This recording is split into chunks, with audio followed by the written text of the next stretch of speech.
Ok, muchachos, buenas noches con todos. Estamos hoy 29 de diciembre del 2021. Ya se está acabando el año 2021, el año 2021. Quedan ya 3, 4 días para que estemos en el nuevo año. Yo también quiero que así pase rapidísimo el tiempo. Pero en los proyectos a veces no queremos que pase rápido y a veces queremos que sí. Tenemos el tema de los proyectos que necesitamos tiempo para acabarlos, pero necesitamos menos tiempo para cobrarlos, ¿no? Entonces a veces hay una de otra que hay que ir equilibrando. Habíamos realizado la semana pasada, el día martes, un masterclass que le llamaba CECIP, un conversatorio sobre proyectos estructurales de albañilería y concreto armado. Había recopilado algunas consultas que me habían hecho en mi red social y y las estuve tratando con, me imagino que algunos de ustedes, y bueno, y los que recién están en esta parte, y habíamos hecho esa, y comentaba de que al inicio empezaron a haber un montón de consultas nuevas. En el inicio, durante todo el seminario hubieron varias consultas nuevas. Entonces, dijimos con Ceci para poder hacer una parte 2 con esas consultas y poder subirlo porque sí son bastante necesarias. Y digo como quien aprovechamos este tiempo que, bueno, ya muchos ya están acabando sus exámenes finales, que son estudiantes, algunos que están en proyectos como que están un poco, este, rápido, pasan las semanas, un poco lento se pone el proyecto y van a empezar en enero. ¿Cuándo es enero? El 2 de enero, ¿no? 2 de enero creo que es, no, 3 de enero, ¿no? 3 de enero, lunes 3 de enero van a empezar el cliente a escribir mi proyecto y que él es un poco raro es estas semanas de fiestas. Bueno, vamos a arrancar entonces. En esta primera imagen les muestro un par de dos proyectos. Un proyecto en teoría es de albañilería y acá otro proyecto en teoría de concreto. El de la derecha es netamente un proyecto de autoconstrucción en México. El de la izquierda es, no sé exactamente dónde ha sido, pero es un proyecto que lo deben haber manejado con estructura de concreto. Hay algunas cosas de albañilería que les voy a comentar que en otros países hacen, que no lo hacen, que no lo hacemos en el caso del Perú, que me parece algo bueno. Justo ayer conversaba con alguien. Pero antes, como siempre, aquellos que no vieron la primera sesión, me voy a presentar rápidamente. Yo soy el ingeniero Edison Moscoso, estoy actualmente en Japón realizando un doctorado en la Universidad Tecnológica de Toyohashi. He realizado mi maestría en Ingeniería Estructural en la UNI, he realizado también mi carrera de Ingeniería Civil en la UNI, mi alma mater, por lo que también pertenezco al Departamento Académico de Estructuras de la UNI, actualmente en licencia, por lo que estoy acá. Cuando regrese continuaré ahí. He enseñado en otras universidades, hay muchos, ya no estudiantes, ya ingenieros que son de la San Marcos, UPC, de la Vallejo, de la UPLA, que enseñé hace ya unos buenos años atrás. Asesor del grupo de estructuras de la UNIGADES, hasta ahora, hace poquito, han realizado un seminario también sobre realizar, Alberto Astoray me hizo sobre realizar curvas de momento curvatura, cómo generar las gráficas de momento curvatura para el caso de las vigas. Me parece bastante bueno el tema de los grupos de estructuras, ayudan bastante a poder difundir lo que es el tema de estructuras. Pertenezco también al CISMIT, el Centro Peruano de Investigaciones, Centro Peruano Japonés de Investigaciones Sísmicas y Mitigación de Desastres, que pertenece a la UNI. También recién soy nuevo miembro del Comité de la Norma 080, Diseño y Construcción de Tierra Reforzada, representando al CISMIT, y pues pertenezco también a la empresa que creé en Ingenieros, que ahorita está en stand-by, solamente la red social que lo manejo, casi como si yo lo estuviera manejando, ya no manejo tanto lo que es más de proyectos, ¿no? Más tema de información, de estructuras en general para poder aún mantener esta, ¿no? Y bueno, he sido ponente en diferentes congresos, simposios, he presentado un paper en Journal, último, esto ha sido hace como unos 2 meses, 3 meses, sobre el tema del Machine Learning aplicado al comportamiento estructural de edificaciones monitoreadas. Y también he realizado una investigación para la norma 030 y docente principal de CCIEP Perú ya me confirmó de que sí soy uno de los docentes más antiguos que tiene CCIEP, con un docente más creo que somos. Entonces, es bueno eso, ¿no? Arranquemos rápidamente. Primero, para presentarles todo lo que estamos hablando, comúnmente se resuelven en los cursos de estructuración, análisis, diseño de edificaciones de albañilería y estructuración, análisis, diseño de edificaciones de concreto armado. Muchas veces hasta tantas son las consultas que hacen. Ya vieron ustedes de que hicimos un seminario de consulta, estamos haciendo un segundo seminario de consultas, imagínense cuántas a veces son las consultas que comúnmente nos terminamos alargando cuando son los proyectos, cuando hacemos el curso, porque son muchas preguntas, porque conforme inclusive vas haciendo el curso que se desarrolla, van a salir más consultas, porque estas son consultas que a ustedes les ha pasado. De ahí van a ver las consultas que ustedes van a ver durante el proyecto, o sea, es más todavía, ¿no? Entonces, comúnmente por eso a veces hasta nos pasamos y hacemos algunas clases adicionales. Y se vuelve bastante bonito, bastante interesante en los cursos. Curso de albañilería y curso de concreto armado. Y les voy a consultar justo por acá. Me preguntan, los sistemas serios también tocan en uno de los cursos mencionados. Lo mencionamos, mas no lo abordamos. Lo abordamos en el curso de R, que es el curso de evaluación, rehabilitación y reforzamiento de estructuras. ¿Por qué? Porque en el curso de albañilería nos concentramos netamente en albañilería. Los cursos de concreto armado nos concentramos netamente en concreto armado. Y mencionamos, quizás más en albañilería, en concreto armado no hay muchas consultas de eso, pero en albañilería sí hay más consultas y sí mencionamos qué es lo que se podría hacer cuando se tengan sistemas híbridos, pero se necesitan conocimientos de concreto armado. Si hubiera la consulta de concreto armado, le diría, pues es cierto, les puedo dar mención de lo que se puede hacer, pero necesita conocimientos de albañilería. Entonces, en el curso de evaluación, rehabilitación y reforzamiento de estructuras, ahí se supone que ya se ha revisado, se tiene conocimientos previos de albañilería y se tiene conocimientos previos de concreto armado. Ya hacemos ya reforzamiento.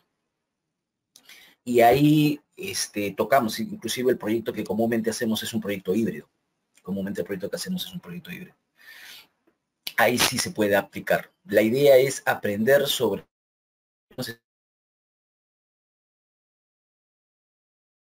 No, sería... De repente se puede aprender, pero es desordenado. Hay una pregunta así que de repente puedo comentar un poco más adelante. Ok. Vamos con las consultas. Como han visto ustedes, hay algunas consultas que dicen privado. Las he borrado los nombres. Es típico de lo que pasa en los cursos. En los cursos muchas personas quieren escribir normal, así como lo acaba de hacer Carlos Gutiérrez Llanos, sin problemas, lo escribe para todos, o a veces lo escribe en privado. Si no quiere que todos sepan, porque es una pregunta que a veces nosotros, me ha pasado, me pasa inclusive muchas veces, que me parece preguntas muy, que no son, o no están a la altura a veces. Entonces agarran y escriben en privado. Al final las preguntas que están en privado trato de sacarle el provecho para que las personas puedan verlo, ¿no? Y conocerlo. Entonces, y no menciono, obviamente, o sea, muy parecido a eso. No es que me muestren las preguntas, ¿no? Cuando son largas, sí las muestro. Pero cuando son preguntas cortas, las comento nada más. Repito, porque como en el curso se vuelve a ver el video, o sea, el video lo van a tener para poder verlo después.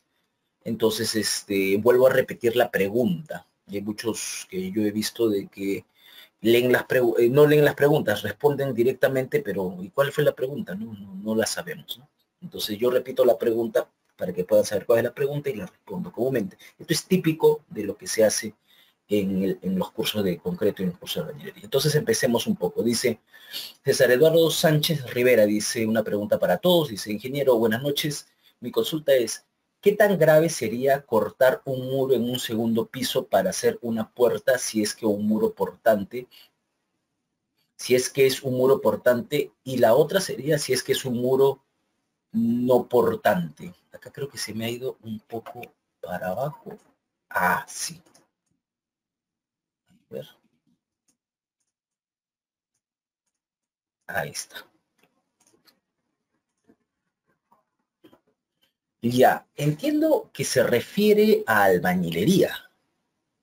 Entiendo que se refiere a albañilería, pero comentemos en todo caso en ambos casos, porque comúnmente nosotros tenemos la costumbre de decirle muro portante y muro no portante a los muros de albañilería, no a los muros de concreto, a pesar de que los muros de concreto también son muros portantes, que portan carga. Pero bueno, empecemos. ¿Qué es tan grave sería cortar un muro? No es grave siempre y cuando uno ya predisponga de esto. Lo bueno es de que, o sea, cuando tú cortas un muro, cuando tú terminas teniendo la reducción de un muro, sea una ventana, sea una puerta o sea u otro, en teoría estás reduciendo la rigidez. Si esto ha sido ya eh, verificado y evaluado de que tú vas a reducir la rigidez y puedes hacerlo, no hay problema. O sea, tú lo puedes seguir manejando. Yo me acuerdo que cuando estuve empezando, y ustedes deben de conocer en Miraflores una sanguchería muy conocida que tiene un nombre muy coloquial. Y yo me acuerdo que cuando estaba empezando se estaba haciendo la remodelación. No sé si alguno por ahí se acuerda. Había antes y el después de esta sanguchería. Y nosotros hicimos, bueno, la parte estructural de la oficina donde yo estaba trabajando, estaba haciendo la parte estructural de la remodelación. Y me acuerdo que se reforzó con estructura metálica, en algunas partes con concreto, pero se hizo muchos elementos compuestos. Yo me acuerdo que ingeniero trabajaba mucho con elementos compuestos cuando hacía reforzamiento. Y me acuerdo que en ese tiempo me interesó bastante por ello. Entonces, me acuerdo de que lo que necesitaban eran eliminar un muro portante de un primer nivel para poder tener más amplitud. Yo he ido a comer luego y cuando iba a comer con mi esposa, le agarré y dice, oye, esta parte de acá, de acá arriba continúa, se supone un muro portante. ¿Qué? Sí, acá había un muro y lo han eliminado. Acá exactamente donde estamos la mesa, o sea, si está cargando y se viene para abajo, se viene encima de nosotros. O sea, de poder hacer, se puede hacer, pero se tiene que evaluar y se tiene que diseñar para ello. Lo que se hizo fue un pórticos, no super pórticos, pero unos pórticos muy grandes, con unas columnas bastante rígidas y unas vigas bastante rígidas, de tal manera de que pueda suplir lo que era el tema de las cargas de gravedad. Y el tema de las cargas sísmicas ya estaba garantizado con otros muros de corte y algunas plaquitas adicionales que se habían agregado. Entonces, lo que recomendaría es que cuando vayas a hacer cosas de este tipo, puedas manejarlo más en el tema de cargas de gravedad y trates de descargarlo en temas de cargas sísmicas. ¿Por qué en temas de cargas sísmicas? Porque las cargas sísmicas son un poco más impredecibles y más atípicas. Las cargas de gravedad las manejamos más en temas de servicio. Las cargas sísmicas las manejamos en un tema de un efecto no lineal. Entonces, tenemos que interpretar en la no linealidad cuando muchas veces no tenemos mucha experiencia de eso. Entonces, yo recomendaría cosas atípicas, llevarlo que sea más importante de cargas de gravedad y no de cargas sísmicas. ¿Cómo se hace eso? Creo que por ahí había una pregunta que la voy a completar. Acá una pregunta me hicieron en interno. Dice, ¿en qué casos incluir, perdón, cómo se podría reducir la carga axial aplicada en las columnas? No sé si es tanto reducir la carga axial, que comúnmente lo que se puede hacer es colocar algunos elementos de tal manera que esos cargues y las casas de las columnas no. Por ejemplo, en el caso de una losa, en vez de que cargue una losa de repente ligera en una dirección, puede ser en dos direcciones, puede ser una viga intermedia, tal que deje de cargar la columna. Pero si quisiéramos, por ejemplo, que una columna tenga, si tiene mucho momento por sismo, si una columna tiene mucho momento por sismo, la podemos reducir colocando elementos en otras zonas, tal que las otras zonas cargan el sismo y la columna del centro no. Esto es algo que comúnmente se termina realizando. Cuando uno tiene un elemento, por ejemplo, más o menos de este tipo. Vamos a verlo en general, ¿ya? En general, un elemento de este tipo, por ejemplo.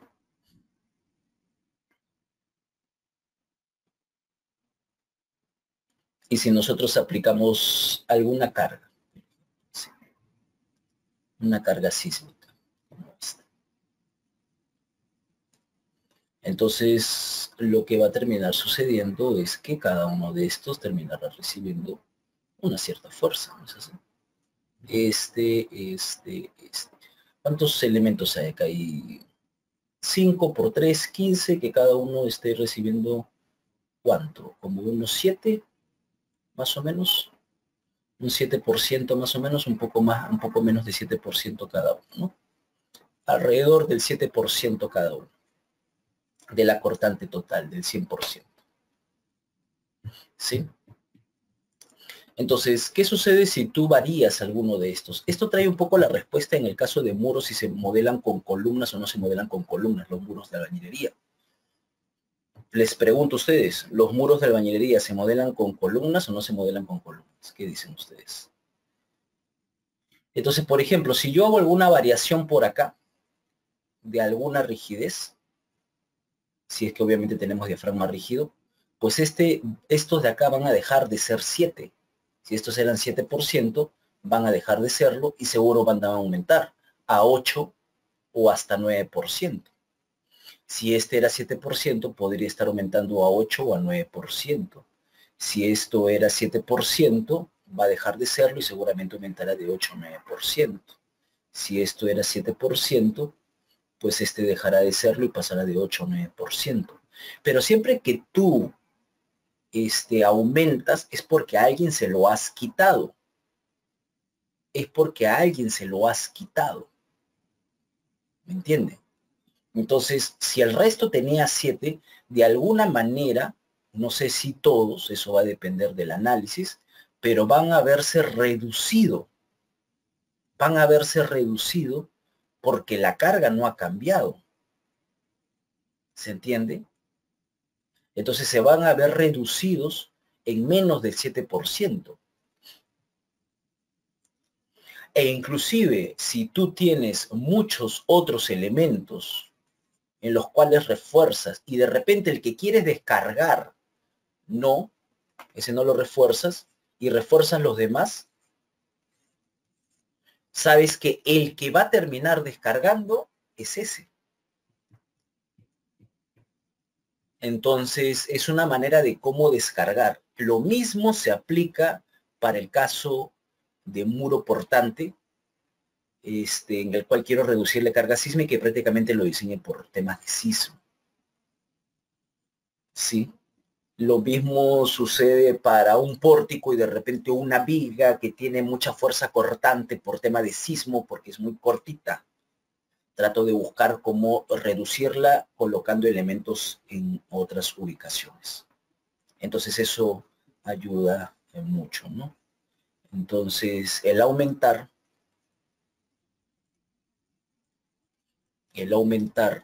rigidez en otros elementos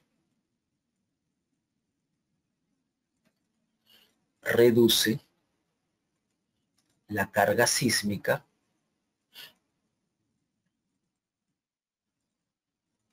de mi elemento. El elemento sin aumento de rigidez.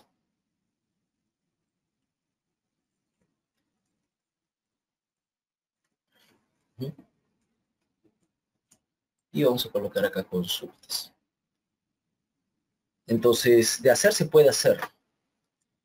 Inclusive el que les acabo de comentar de esta sanguchería era el primer piso, inclusive. Y los siguientes niveles se quedaron como albañilería, inclusive. Me acuerdo. Y a pesar de eso lo pudieron manejar. pero el caso que tú dices es creo que un poco mejor todavía, que un siguiente nivel se quiera colocar una ventana, una puerta u otra. Le dice, si es que no es muro portante, no tiene continuidad vertical. Y si no es muro portante, en realidad no aporta, uno le puede hacer modificaciones, ¿no? Uno puede hacer modificaciones en estos. Ya entraría el tema que ya estuvo en la sesión anterior, en el seminario anterior, si es que cuando coloco, cuando puedo juntar una tabiquería, una estructura y cuando no puedo juntarla. Siguiente pregunta en privado. Dice, ingeniero, buenas noches. Mi consulta es si es que en las estructuras híbridas deberíamos confinar las columnas en la dirección donde están todos los muros confinados. ¿Qué tipo de patologías pueden tener estas estructuras? Creo que en ese momento lo había respondido un poco, pero en el caso de las columnas híbridas es como si las tuvieras en dos direcciones. Tú la trabajas en una dirección como si fuera un pórtico y la trabajas en la otra dirección como si fuera un elemento de confinamiento.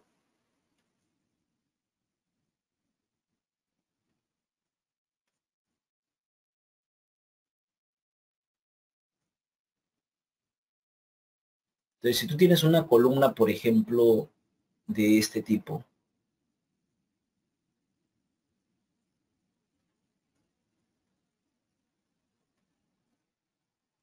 y tienes albañilería, por ejemplo, acá, entonces, esta dirección trabaja como axial, como aflexocompresión, como columna de pórtico,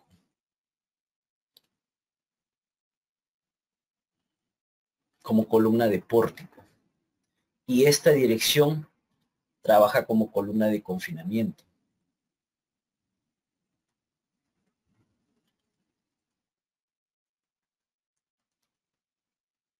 El principal problema, creo yo, que podría presentarte en una columna es el encuentro.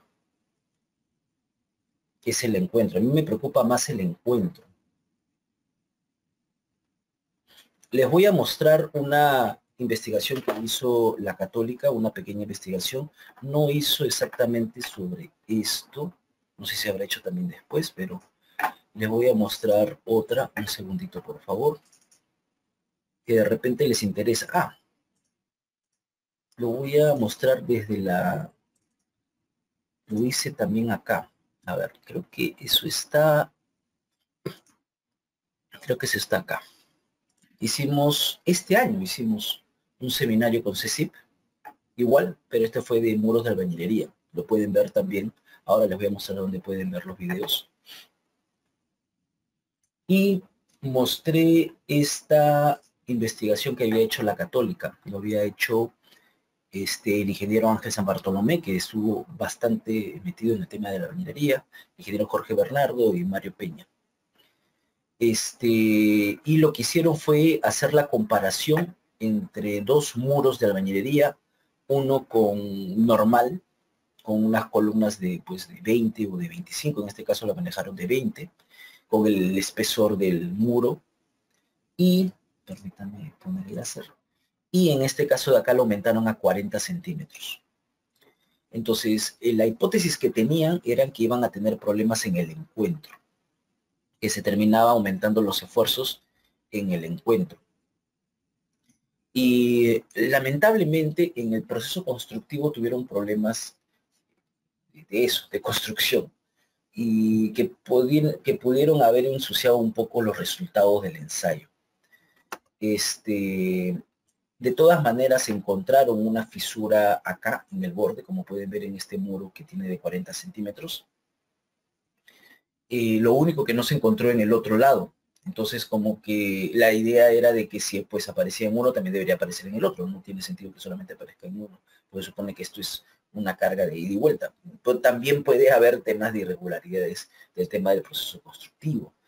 Entonces, había un poco de eso, de la duda en este ensayo que se hizo por el tema del proceso constructivo, ¿no? Pero llegaron a evaluar justamente, efectivamente en el caso de la interfaz tenían ellos más esfuerzos en el muro que tenía la columna más alargada y se encontraban más esfuerzos en esta interfaz que llegaron a encontrar. Sin embargo, para estas dimensiones y para este tipo de muro, salía de que el esfuerzo principal que terminaba fallando era la tracción diagonal por corte, ¿no? Sin embargo, sí había un aumento de esfuerzos, que se pueden ver por acá, en la interfaz para el caso del muro M2, que era el muro que tenía un espesor. Pero esto proviene ¿de dónde? Esto proviene de cuando se juntaban las placas con los muros de albañilería. Cuando uno junta placas con muros de albañilería, comúnmente en el encuentro aparecen fisuras. Una de las recomendaciones que está en la norma 070 y que en general se recomienda es separar estas, o sea, hacerlas una junta y que el muro separado tenga aparte sus columnas de confinamiento y no juntar, no hacer placas y muros de albañilería juntos como hacen mucho, ¿no? Hacen bastante. Vamos a entrar rápidamente acá. A veces, para poder mostrar algunos ejemplos, lo que hacemos es mostrar en el Google Maps y nos vamos a la Universidad Nacional de Ingeniería Perú. Y este es Javish. Y con el nombrecito nos vamos. Estamos bien. ¿Cuál es? Este es Javish, está bien, este es Javish. ¿Por qué aparece un parque ahí? Ah, sí, sí hay un parque ahí. Me estoy olvidando de la buena. Ya. No puedo mover de acá. Ahí está. Esta edificación de acá, miren. Creo que la podemos ver desde acá. Ahí está, ¿no? Esto es lo que comúnmente hacen. Acá, bueno, hay dos cosas acá, ¿no? Lo primero es que la placa de concreto, comúnmente por ser más rígida, termina recibiendo más carga. Y pues, ese muro entre ellos hay una transferencia, porque la otra también es placa. Entonces, lo primero, mi corazón lo que me dice es que ese muro se va a destrozar por un tema de resistencia. Pero independiente de eso, comúnmente se presentan fisuras acá, inclusive sin que haya un sismo.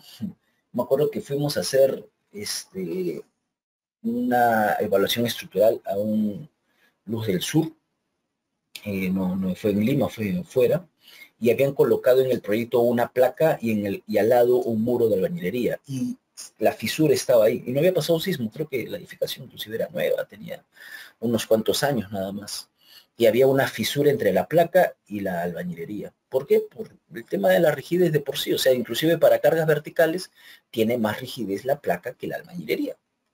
El módulo de elasticidad es 8 veces, si es que no es más, el de concreto que el de la albañilería. Entonces, ya de por sí se va a encontrar fisuras acá. Entonces, lo primero este es un seminario que hicimos también con CECIP. Después les muestro cómo se pueden ver los seminarios. Y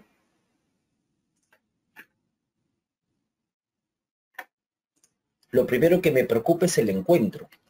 Porque para empezar, si tengo una columna de pórtico, la columna de pórtico es más rígida en general.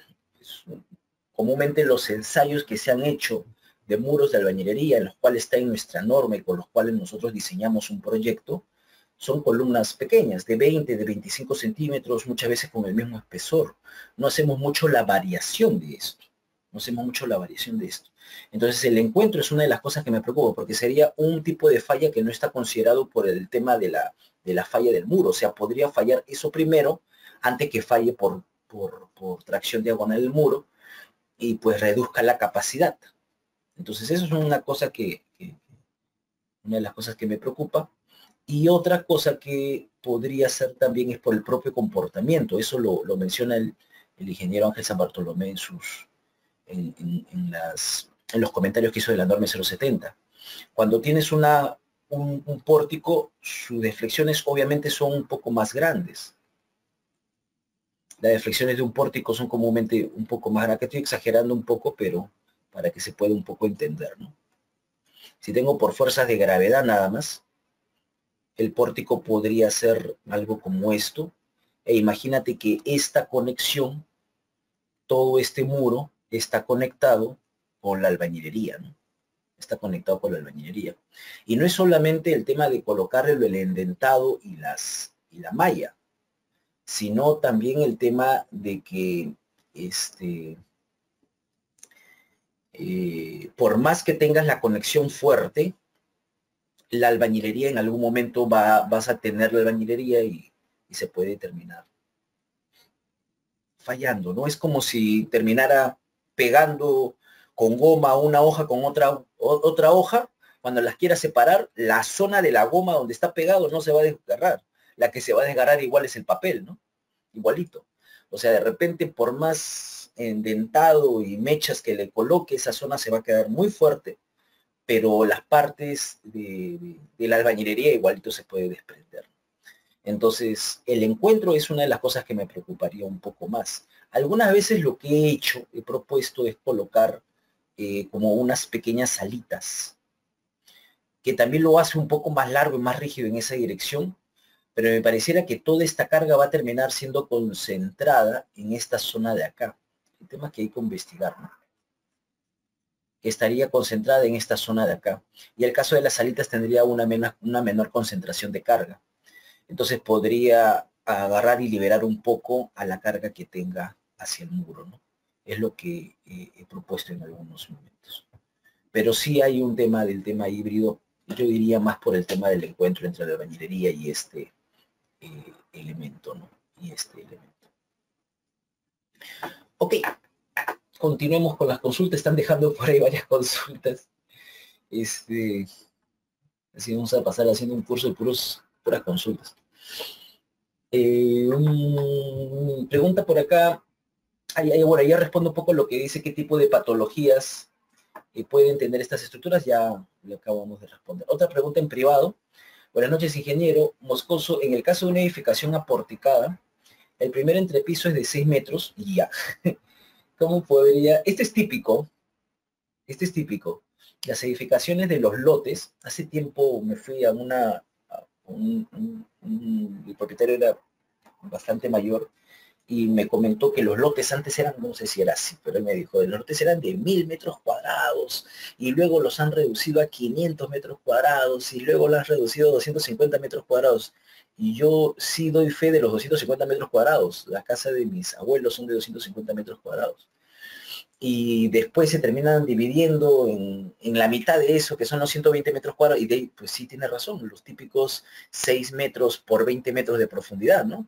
Ahí es donde nos encontramos. Y luego se han reducido de 120 inclusive a 90 y algunos a 60 y algunos inclusive más pequeñitos. Y es cierto.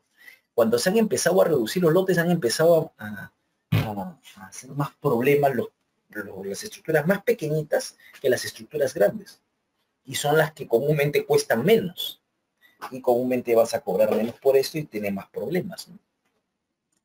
Entonces dice, en el caso de edificación aporticada del primer entrepiso de 6 metros, el primer entrepiso, de altura, creo que se refiere a altura. ¿Cómo podría hacerse el cerramiento de los pórticos con albañilería sin que haya una interacción de las columnas? ¿Sería correcto aislar la tabiquería teniendo que...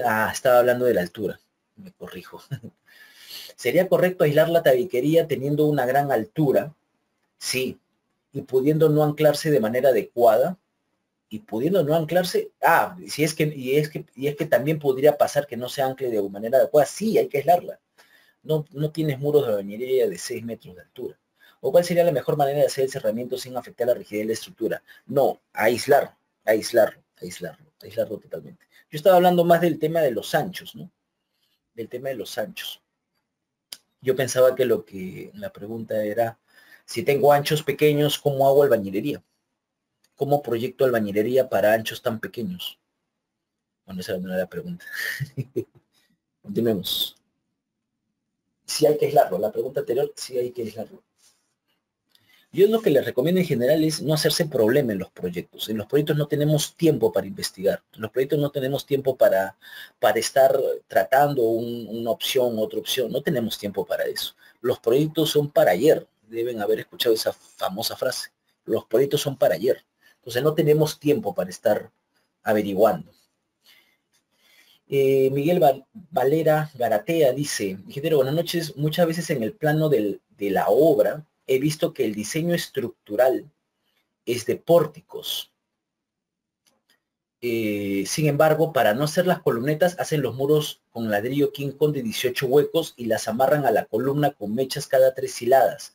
Y en la parte superior colocan tecnopor para no amarrar el muro con las vigas peraltadas. Es ahí donde viene mi duda, además de... Ah, claro que sí. Regresemos acá.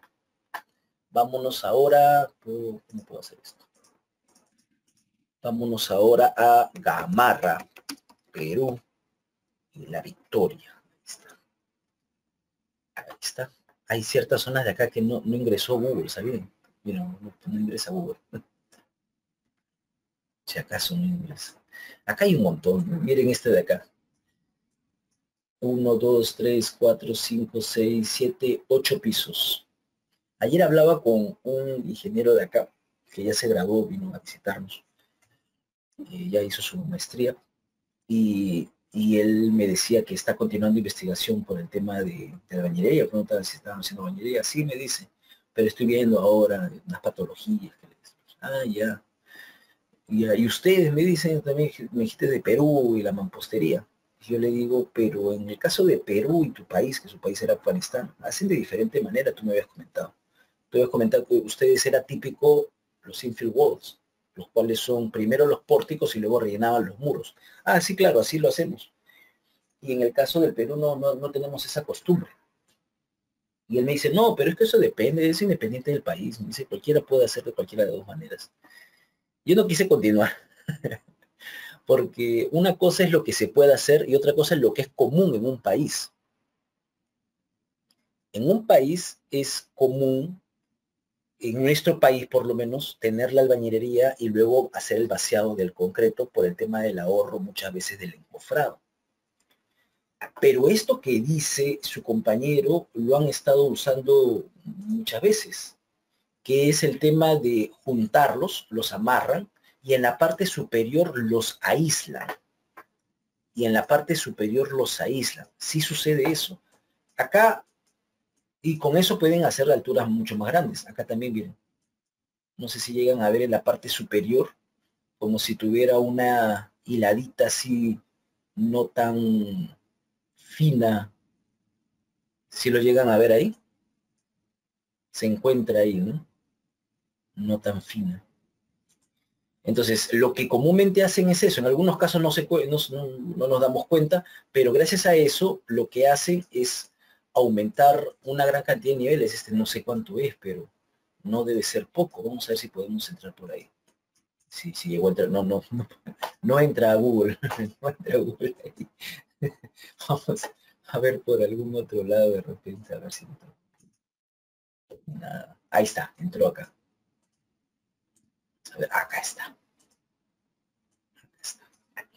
Esta creo que era la edificación, ¿no? Tiene 1, 2, 3, 4, 5, 6, 7, 8, 9, 10, 11, 12, 13, 14, 15 niveles, 16 niveles, ahí está. Y estos no son infill walls, no son muros que hayan sido después, ¿no? O sea, porque comúnmente eso los hacen aparte en los extremos. Comúnmente esto lo que hacen es en la parte superior aislarlos, creo que dijo su compañero.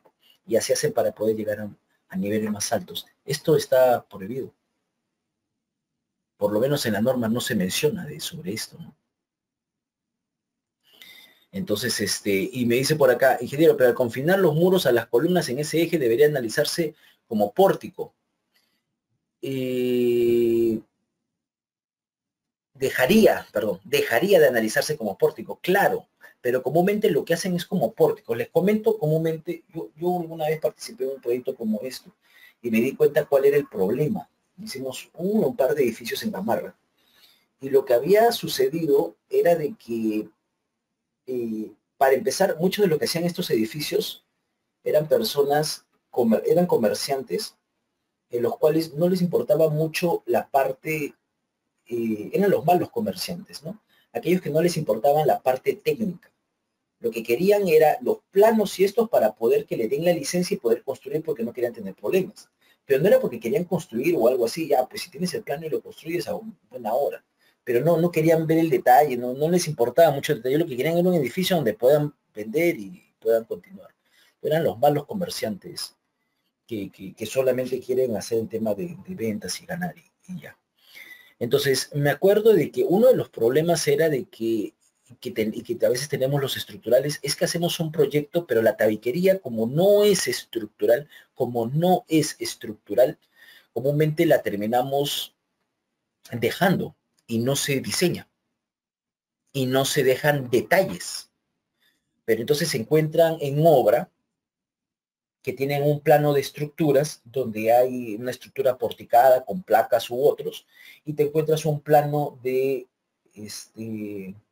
arquitectura donde está todo relleno de muros. Entonces empiezas a decir, oye, y entonces, ¿cómo es esto, no? O sea, son los muros que, lo único que le queda es, los relleno. Entiendo, ya entiendo, ya los muros como son de relleno, eso ya no trabajan ya. Los que trabajan son la albañilería.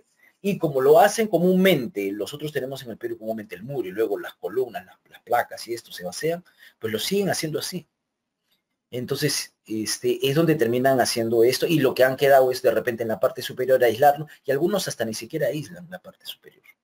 Entonces, esto no está bien, se tiene problemas con el elemento, cambia la configuración estructural, hay irresponsabilidad por todas partes, en el caso del estructural, por no dejar los detalles de tabiquería, tendría que dejar la tabiquería, acá es aislada, una tabiquería ligera o cosas un poco de ese tipo, ¿no? Ya se debe de entender. Hay algunos proyectos que son pequeños, como casas de playa, casas de campo, que son chiquititos, son de 2 niveles, o un nivel a veces nada más, 2 niveles, 3 niveles, y tiene muchos muritos, pero en un nivel cambia con el segundo nivel y no hay continuidad.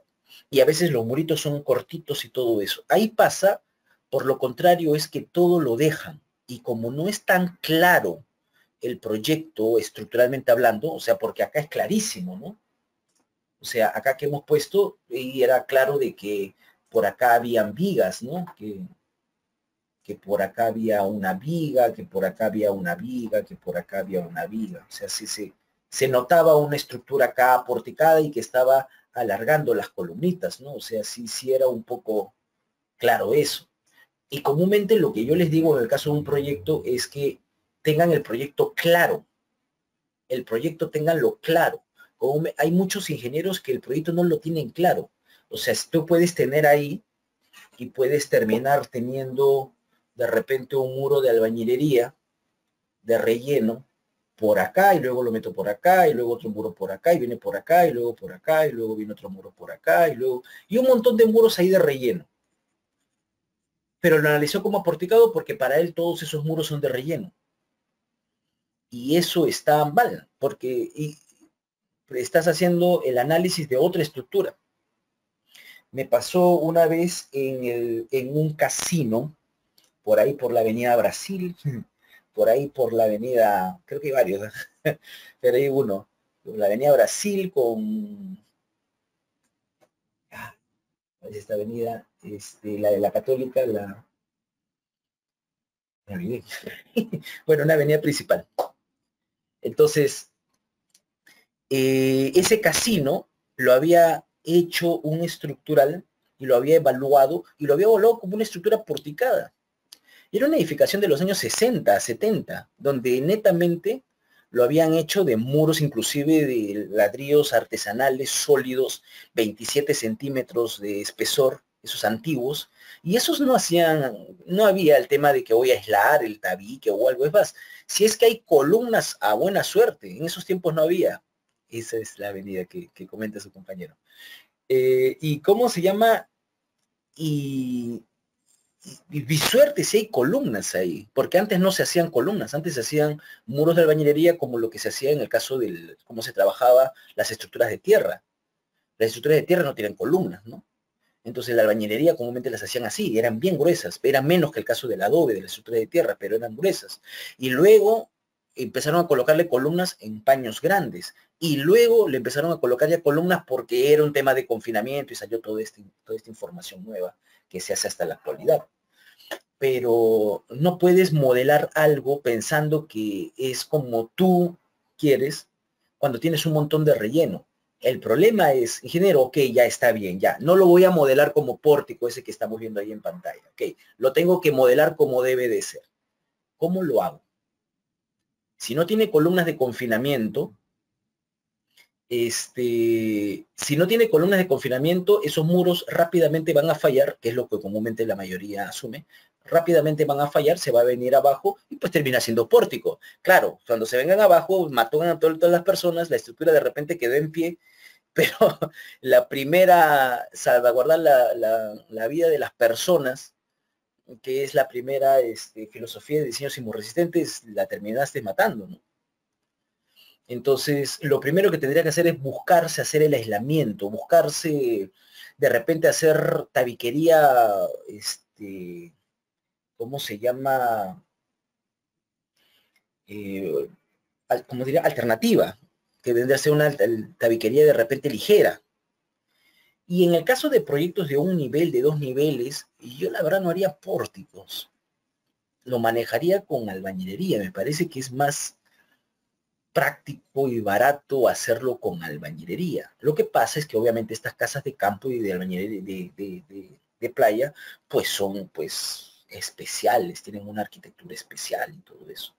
Ok, que el cliente sepa de que se va a hacer de otra manera, porque hasta en casas de campo y playa he hecho pues, estructuras metálicas en playa, y que sepa que es más caro, y que no sea de que el ingeniero lo está haciendo más caro, sino que son cosas atípicas, son excepciones a lo que diría yo es la regla, ¿no? Que vendría a ser excepciones a lo que es la regla. Entonces, ahí se tiene que conversar bastante. Hay mucha distorsión en los proyectos, mucha distorsión en los proyectos. Y a veces nosotros lo terminamos estando y es por la propia necesidad. Cuando empezó la pandemia, me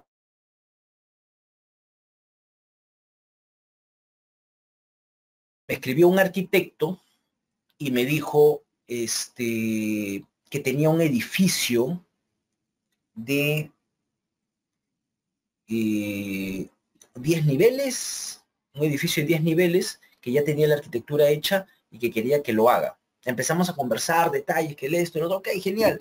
Y le digo, la pregunta es siempre, ¿para cuándo lo necesita? Para ayer, siempre responden, ¿no? Ese día respuesta, respuesta típica. Y la sonrisa después de eso, típica también, jajaja. Y después, no, en realidad, ¿para cuándo lo necesita? Y ahí recién te dicen, ¿no? Lo necesito para de acá a 9 días, me dice. En 9 días le digo. Y me dice, sí, en 9 días, me dice. Y era la pandemia, había bajado los proyectos y todo. Cualquier día, ya. Y no, no se puede hacer en 9 días, le digo. ¿Cómo que no? Me dice. Me dice, a lo mucho, lo que pudiera darte son 10 días, me dice. Puedo ganar un día más, me dice. No, le digo, no se puede hacer. Este proyecto mínimo serán unos 20 días, le digo, si es que no es un mes. Porque inclusive hay muchas idas y vueltas que va a ir entre usted y mi persona. Vamos a ir hablando muchas veces, algunas modificaciones, de repente algunos cambios. Y me hizo, no, no puede ser que le esto y lo otro. Hay un ingeniero que lo iba a hacer en 11 días y yo pues no puedo manejar 11 días, creo que me dijo 12 días. Bueno, el ingeniero de repente lo puede manejar en 11 días, le digo, no, de repente converse con él, ¿sí? Y no llegue a hacer el proyecto. Pero a veces termina siendo eso. Cuando te terminas quedando con un proyecto y a veces te terminas diciendo, oye, hay que corregir esto, hay que hacer este cambio, hay que hacer el esto, te termina pasando un día, 2 días y 3 días. Y esos días, ¿en quién van? En el estructural, ¿no? Entonces, tenemos que ser un poco más coherentes y conscientes en el tema del proyecto. Continuemos. Entonces, dice por acá, Dice, además se debería colocar muros pandereta y no King Kong. No necesariamente, puede ser King Kong, pero no se tienen que colocar, se tienen que aislar, si se tienen que juntar, se tiene que prever de que se han juntado. Si son infill walls, que sí permite la norma 070, que son los muros después de haber vaciado los pórticos, se colocan muros, también pueden ser, pero tienen que, se tienen que diseñar, o sea, se tiene que ya estar pensado en hacer eso. Por acá, Franz Maximiliano Flores Choque dice, ingeniero Edison, buenas noches. Mi pregunta es, para el diseño de viviendas en zonas sísmicas 1, 2 y 3, ¿sería una opción realizar el diseño usando el sismo moderado por temas de economía? Opción, realizar el diseño usando el sismo moderado. Cuando es el sismo moderado, les explico un poco. Una estructura debe de cumplir ciertos desempeños para diferentes niveles de sismo. En general, o sea, es como si fuera una función de a los diferentes niveles de sismos, cuál es el nivel de comportamiento que ésta va a tener. Lo más cercano que podríamos tener de repente de esto es un análisis dinámico incremental de repente, donde podemos colocar lo que es las aceleraciones y de repente las distorsiones y más o menos ahí saber cuánto es el comportamiento. Más o menos, ¿no? Tampoco es que se sepa a detalle.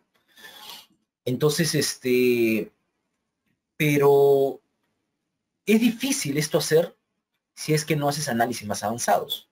En un proyecto nosotros no hacemos un análisis tiempo-historia, no estamos haciendo estas cosas. Nosotros tenemos que hacer algo sencillo y no podemos estar haciendo muchos análisis, porque es un proyecto. Ya escucharon ahí, 9 días quería hacer un edificio de 10 niveles. Creo que era más todavía, si es que no es 15, y me estoy confundiendo 9 y 10 de los días. Creo que era más todavía, creo que era 15. Entonces, ¿qué es lo que hace la norma? Y las normas en general. Te dicen, ¿sabes qué? Te doy un tipo de sismo. El sismo severo, el sismo fuerte, el sismo raro, no sé, diferentes nombres que le puedan poner. Dan un tipo de sismo. Y con ese sismo tú tienes que evaluar muchos parámetros que puedan hacer que tu estructura termine fallando. Ok, ¿con eso basta? Por ejemplo, en el caso de la albañilería, no. La albañilería, para pocas distorsiones, la otra vez conversamos de eso, de 1 entre 800, que es más o menos 0.00125, empieza ya a fisurarse. Entonces, no es posible ser tan de gratis para un sismo severo, saber lo que va a pasar en un sismo más ligero que este, un sismo moderado o un sismo leve. Entonces, para las edificaciones de albañilería es necesario hacer un análisis adicional, donde realmente garantice que en un sismo moderado la estructura se comporte de una manera elástica. Eso es lo que se busca. Se busca que para ese nivel de sismo la estructura se comporte de una manera elástica y que el sismo severo que pueda dañarse, pero que pueda ser controlado esto de acá. Entonces, en estructuras de concreto no se hace eso, ingeniero. En el caso de nosotros, pues realmente no hacemos eso. Hay algunas acotaciones que hacemos por temas de sistema de servicio, no, por temas de cargas de servicio, pero no tanto la parte sísmica. En otros países sí, acá en Japón sí tienen 2 niveles de sismo. Un sismo que es para poder diseñarlo por el método de fuerzas admisibles porque es un método elástico, y el sismo severo, que comúnmente es cuando la estructura puede incursionar y devolver comportamiento elástico, pero acá en Japón tienen pues un nivel de sismo descomunal, pues no es el doble, más del doble de lo nosotros, su sismo severo es más del doble de nosotros. Eso quiere decir que nuestro sismo severo es un sismo moderado, ¿no? Y eso es otra historia. Pero entonces, si nosotros la idea es que para un sismo severo pueda soportar, entonces, ¿qué pasa con las otras zonas sísmicas? Ahí viene un poco el problema. Ahí viene un poco el problema. Porque comúnmente nosotros evaluamos para niveles de sismos, o se ha investigado y se investiga para niveles de sismos grandes, no para niveles de sismos pequeños. No lo entiende, ingeniero. Le explico. Por ejemplo, acá creo que falta la zona 4. Ah, claro, este es lo que quiero, ¿no? Si tengo la zona 4, la aceleración de la gravedad es más o menos como unos 450 centímetros por segundo cuadrado. Gal. Si yo tengo la zona 1, si tengo la zona 3, es, corríjame por favor si me estoy confundiendo, 350, 250 y 100. Corríjame por favor si me estoy confundiendo. O dígame si está bien, ingeniero. Que es el 0.45, 0.35, 0.25 y 0.10. ¿Está bien? Creo que sí, ¿no? Correcto, gracias, Franz.